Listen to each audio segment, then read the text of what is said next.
The FDA is giving the green light for a new ingredient in sunscreen, and I'm going to try to pronounce it, bemetrizanol. Close. Bemetrizanol. Bemetrizanol. You said B. I knew it was B. Officials say it effectively protects against UV rays. I'm here to talk more about it, 9 News medical expert Dr. Payal Kohli.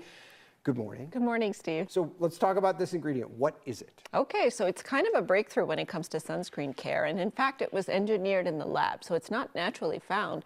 It's been in Europe and Asia for over 20 years, but we're sort of behind the ball on this one. So if you think about sunscreen, there's sort of two categories of sunscreen. We know we have to protect against UVA and UVB. Now, A is for aging, B is for burns, but both of them together actually can cause skin cancer. I never knew that. Yeah. That's what the A and B mean. Oh, well, that's how I used to remember them. Oh, that's great. Yes, exactly. Okay. But essentially, you want a sunscreen that protects against both. Now, there are two types of sunscreens on the market. You've probably used both chemical and mineral.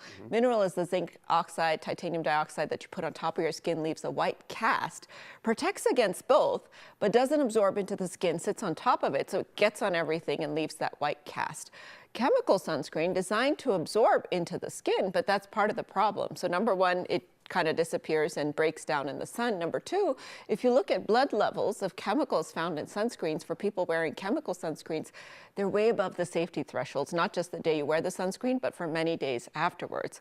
Plus, they don't protect against both A and B. You have to mix many different components together. So neither one is perfect, which is why the bemetrizanol is kind of a breakthrough. Well, that's great. I was going to say, because I've been using the mineral one, and I always feel like I'm a completely different shade when I'm done with that, right? Well, for me, it gets everywhere in the car. Oh, yeah. You know, because you open the door or whatever, it gets all over the car and it doesn't get out. Oh, yeah. Yeah. All right. So what's the reason? Why is that? I would guess that's the reason for all the excitement about this. Because well, yes. And so a few characteristics about this. Because it was engineered in the lab, they've actually designed it to be sort of a superpower sunscreen. So number one, it's very photostable, which means it doesn't break down in the sun, so you don't have to reapply it nearly as often. Nice.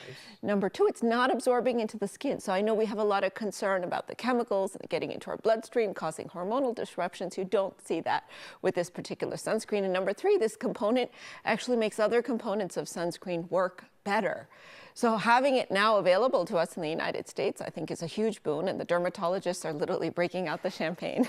I was going to say, my next question is it naturally derived? It's made in a lab, but I'm guessing it's okay because it doesn't absorb. Right, that's exactly right. So they've engineered it to be very safe, and in fact, we can use it in our kids. So the FDA has said you can use it in kids as low as 6 months of age, which to me is, again, a big breakthrough, because we know we want to protect our kids. We want to start protecting them early because their skin is even more sensitive to the sun, but we want to make sure that it's something safe that's not getting into their bloodstream. Now, if we could only make a sunscreen that would be easier to apply to a wiggly 2-year-old, I would appreciate, like, just something I could spray on, right? Maybe if you put a superhero on the bottom. Well, I like that idea. Help. That's good. That's good. So how does this approval impact Coloradans? Like, how quickly will we see this sunscreen? So by the end of the year, we're expecting to see it on shelves, and I want people to start switching if they haven't already, you know, if they don't know about it. If they have a sunscreen, think about switching to this one. And the nice thing about this one is because it doesn't absorb into the skin, we think it's going to cause a lot less skin irritation. Oh, good. It's a lot less cakey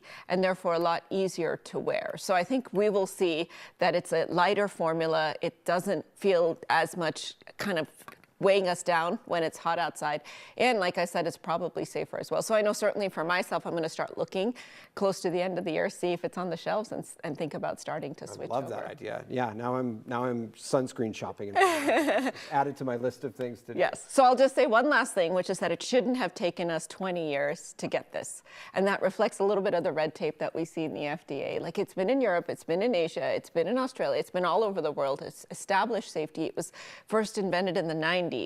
And here we are now finally getting it. So progress, but hopefully it opens the path for other such things to get streamlined when the FDA comes to approving over-the-counter ingredients. Especially when you have data from so many different places. Right. All right. Exactly. Dr. Kohli, thanks so much. Thank you, Appreciate Steve. it.